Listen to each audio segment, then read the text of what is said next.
my bigger issue with this change is just like, I'm just like, what is the point of a video game console now? Right. Like, and I know what a Nintendo is for. A Nintendo is for playing Nintendo games, and that is its own thing. But like, there's no games on a PlayStation I would buy a PlayStation for.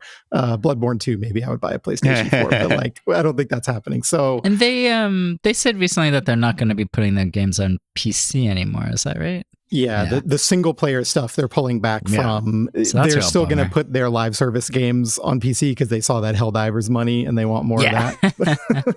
But yeah, I'm just like, the new Naughty Dog game will probably be good, but I don't need to buy a now, $950 PS5 Pro to play it.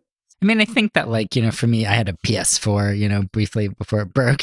And then, I didn't get a PS5. And then they put their big games on PC. So it was great. But now I think I'll just go back to, like, my life before where I just watched a Let's Player play a PlayStation game. And I'm like, oh, that's going back to that. Like, oh, well. Like, yeah. Well, I mean, I also think that's what a lot of people are doing now.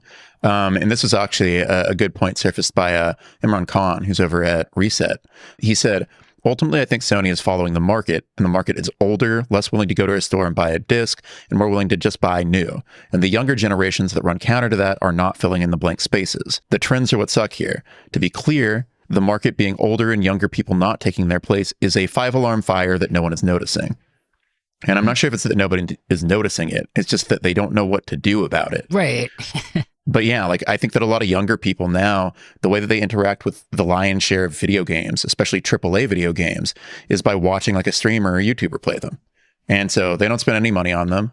And so you have a lot of games that like still have a profile, and like you'll have some of these younger people tune into things like Summer Game Fest or whatever, but they're not necessarily like, it's not to play the games. It's because the games are part of a larger entertainment apparatus that they participate in indirectly. And that's how they'll continue to do it, because they don't have the money. Nobody has money. AKA being introduced to Silksong as a meme rather than the sequel to a video game that you played and were excited for the sequel to.